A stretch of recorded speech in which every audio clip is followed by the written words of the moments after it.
রানার অফের পর এবার আইএসআই যোগ সন্দেহে আরও 3 জনকে গ্রেফতার করলো রাজ্য পুলিশের এসটিএফ। দিনহাটার সাহেবগঞ্জ থেকে ধৃত এই 3। এই বিষয় নিয়ে আরো বিস্তারিত জানাবেন প্রতিনিধি পার্থপ্রতিম ঘোষ। এই মুহূর্তে আমাদের সঙ্গে টেলিফোন লাইনে রয়েছেন। পার্থপ্রতিম, এই 3 জনের বিরুদ্ধে এখনো পর্যন্ত রাজ্য পুলিশের এসটিএফ এর হাতে কি কি তথ্য প্রমাণ এসেছে?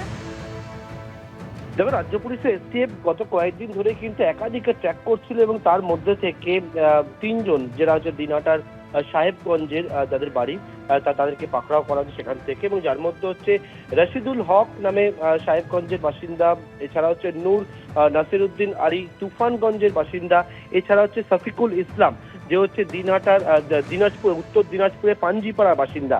এই 3 জনকে গ্রেপ্তার করা হয়েছে। মূলত হচ্ছে গুপ্তচর বৃত্তির অভিযোগ এবং আইএসআই এর সঙ্গে হচ্ছে একটা কানেকশন তাদের পেয়েছে বলে রাজ্য পুলিশের এসটিএফ সূত্রে দাবি করা হচ্ছে। এবং এই 3 জনের সম্পর্কে আরো যে তথ্য পাওয়া যাচ্ছে সেটা হচ্ছে যে ভারতীয় যে সিম কার্ড রয়েছে সেই সিম কার্ড একেবারে বাংলাদেশ হয়ে পাকিস্তানে পাঠানো বা জাল নোটের পাচার করা, সেই সমস্ত বিষয়ে তথ্য কিন্তু তারা পাচ্ছে। ইতিমধ্যে 3 জনকে গ্রেপ্তার করা হয়েছে এবং 3 জনকে গ্রেপ্তার করে আজকে আদালতে পেশ করার পর এই 3 জনকে হচ্ছে নিজেদের হেফাজতে পেয়েছেন এসটিএফ এর গোয়েন্দারা।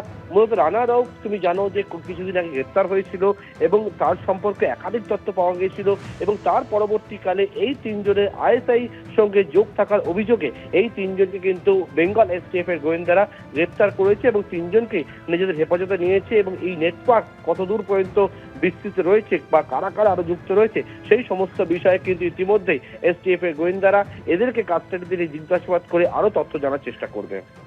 ধন্যবাদ পার্থপ্রতিম। আর অন্যদিকে পাথর ব্যবসায়ী টুলু মণ্ডলের পাথর খাদানে ডিসিআর জালিয়াতি কাণ্ডে এবার গ্রেফতার সরকারি আধিকারিক। সিউড়ি থেকে গ্রেফতার ভূমি ও ভূমি সংস্কার দপ্তরের হেড ক্লার্ক প্রবীর দাস। ধৃত সরকারি আধিকারিকের 6 দিনের পুলিশ হেফাজত। টুলু মণ্ডলের সহযোগীদের থেকে পাওয়া ডায়েরি থেকেই এই হেড ক্লার্কের খোঁজ মেলে বলে দাবি পুলিশের। তৃণমূল জামানায় ডিসিআর জাল করে হাজার কোটি টাকার সাম্রাজ্য তৈরির অভিযোগ ওঠে টুলু মণ্ডলের বিরুদ্ধে, কিন্তু এখনো খোঁজ মেলেনি মোহাম্মদ নাজিমউদ্দিন মণ্ডল ওরফে টুলু মণ্ডলের।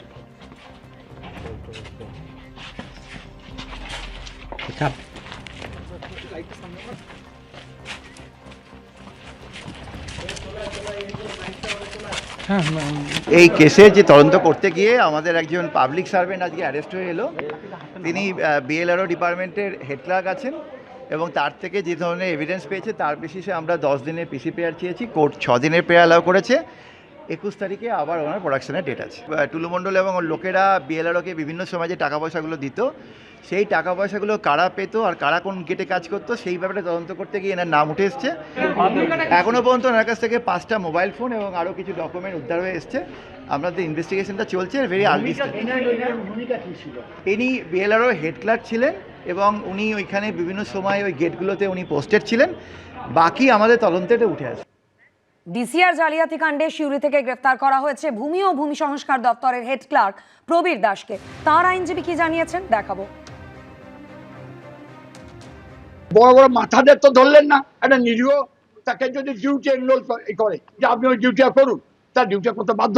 অফিসার কথা বলতো ওই অফিসারকে ধরলো না যে দিলেন বিএলআরও, এটা বিএলআরও যে কর্মী, এটা টোটালি ফলস। ওকে সিন্ডিকেট চালাবার কোনো ক্ষমতাও নেই। সামনে পেটি ক্লার্ক গ্রুপ সি, তাহলে ওকে এই মধ্যে ঢোকালো কেন? তার মানে ওকে ধরলে সব আসবে। তার তো আজকে যৌথ এবার বলবে ডিএম এর নাম, ডিএম কে ধরবে, এডিএম কে ধরবে, সে ক্ষমতা নেই। এটা সম্পূর্ণ অবৈধভাবে ধরে নিচ্ছে। এবিপি আনন্দ এগিয়ে থাকে, এগিয়ে রাখে।